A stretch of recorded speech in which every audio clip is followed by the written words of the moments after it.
आज पूर्वाह्न NALCO regional truck welfare association सभापति प्रभास सामल नेतृत्व में समस्त सदस्य मानक नहीं ट्रक लोडिंग को नहीं उपजुवा समस्यार समाधान दिगरे अतिरिक्त जिलापाल को लिखित आकार समस्या जन संघर सभापति प्रभास सामल कहवा अनुजाई एसोसिएशन 2004 रु नूतन भाव निर्मित होता दिन ट्रक गुड़िक आवश्यक अनुजाई ठीक भाव में लोडिंग पाई पारना जहाँफल ट्रक गुड़िक लोन नहीं क्रय कर मालिक माने ठीक भाव में लोन परिशोध कर पारना कि ट्रक चालक मानक दरमा ठीक समय दे पार नफल ट्रक मालिक माने क्षति सम्मुखीन होगा पड़ुछि। नाल्को सीपीबी प्लांट रे कार्यरत दुईटी मालिक संघ मध्य लोडिंग 50% हिसाब से भाग करा जाई अलग अलग सीरियल करी सीपीसी प्लांट मध्य परिवहन होता पाउंश तथा अन्य समस्त मेटेरियाल ले लोडिंग करने नाल्को आंचलिक ट्रक मालिक संघ पक्षर दृढ़ दाबी करा जायछि। जदि 7 दिन मध्य कौन स्थायी समाधान न हुए नाल्को सीपीसी प्लांट रे होता समस्त प्रकार परिवहन कार्य को बंद करी फाटक सम्मुख में 7 तारिख ठारू अनिर्दिष्ट काल पई आंदोलन करिए बोली चेतावनी दैछन्ति। एथिरे संघर उपसभापति अमित गड़नायक, संपादक सुजित गड़नायक, सहसंपादक सुमंत सामल, कोषाध्यक्ष विकास गड़नायक, उपदेष्टा हिमांशु सामल, सुब्रत कुमार गड़नायक, अजित कुमार सिंह, प्रदीप राउत, सरोज माझी, संतोष साहू, नरेंद्र भूतिया, वेणुगोपाल स्वाई, प्रशांत साहू, भजमन दास, सिल्लू परिडा प्रमुख उपस्थित थे। प्रभास सामल आंचलिक ट्रक मालिक संघर सभापति। आमे किछि दिन पूर्व एडीएम महोदय को लोडिंग बाबद लिखित आकार जिला प्रशासन को जन किंतु आमर जेपर्यंत 50% नाल्कोर जहाँ परिवहन पाउंश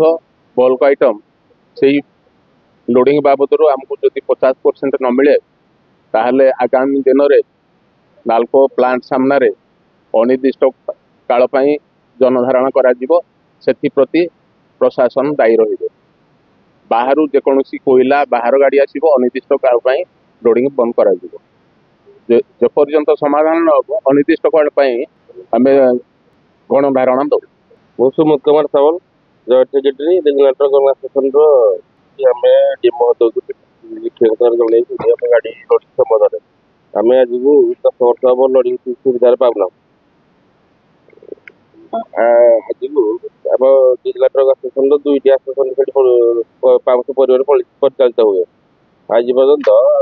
अनुगुण विजेडी विधायक पूर्वतन विधायक जी थे पेरिफेरी आसन चले तो आमको सब लोडिंग को करते सप्ताह को आमको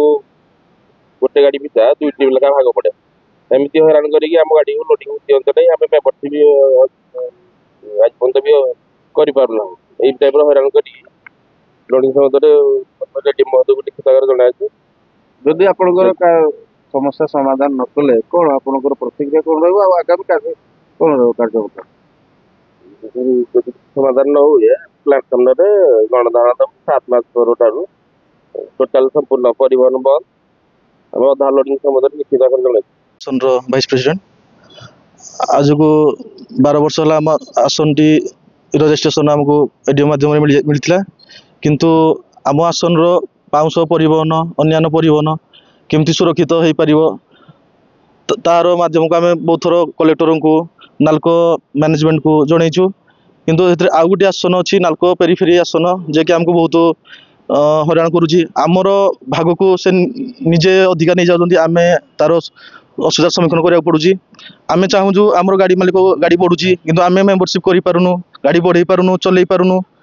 से आम सीरियल को रखी भिड़ी रखी आम पेट को लात मारुंट तो आम चाहूँ आमको केमती आमर 50% भाग करके आम आसन को आम आसन सुविधा आम बुझू आम मालिक मान सुविधा आम बुझीपारू आम आसनटी जो नाल्को रिजनल ना जो वेलफेयर ना होती आम आंचलिक जो मानक नहीं आम मेम्बरशिप कर पारिपार्श्विक केमती उन्नति हो पार तार कार मालिक सुविधा केमती से फंडिंग भी आम कौन प्रकार कर ही पारूँ से जी एमएलए थिले से आमको बहुत हैरान कर सब सुविधा आमको करना आम चाहूँ बर्तमान आम मालिक मान गाड़ी संख्या बढ़लानी आम से बेनिफिट पाई पारूँ 200 गाड़ी आमर 100 गाड़ी आम ସେମାନେ ଯେତେବେଳେ ଭାଗ ହେଲା ବେଳକୁ ସେ ଗୋଟେ ସିରିଏଲ ନେଲା ବେଳକୁ ଅଧିକା ନେଇଯାଆନ୍ତି, ଆମେ ଆମ ପ୍ରାପ୍ୟ ଆମେ ପାଇପାରୁନୁ। ଆମେ ବର୍ତ୍ତମାନ ଚାହୁଁଛୁ ଯେ ଆମର ଭାଗ କରି ଦିଆଯାଉ, ତାଙ୍କର 50%, ଆମ 50% ହିସାବରେ ଆମର ସୁରକ୍ଷିତ ଆମ ହିସାବରେ ଆମର ଚଲେଇବୁ। ତ ଏତିକି ଆମର ଏବେ ଆମର ଏଡିଏମ୍ କୁ ଚିଠି କରିଥିଲୁ, ତାଙ୍କୁ ଲିଖିତ ଆକାରରେ ଜଣେଇଛୁ। ତ ଆଗାମୀ ଦିନରେ ଯଦି ଆମର ଏ ସୁବିଧା ନ ହୁଏ,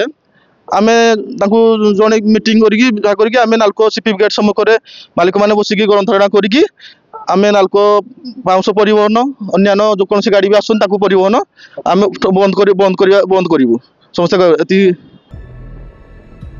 ଅନୁଗୁଳରୁ ଲଲାଟେନ୍ଦୁ ନାୟକ ରିପୋର୍ଟ, ଏୱାନ୍ ଓଡ଼ିଶା।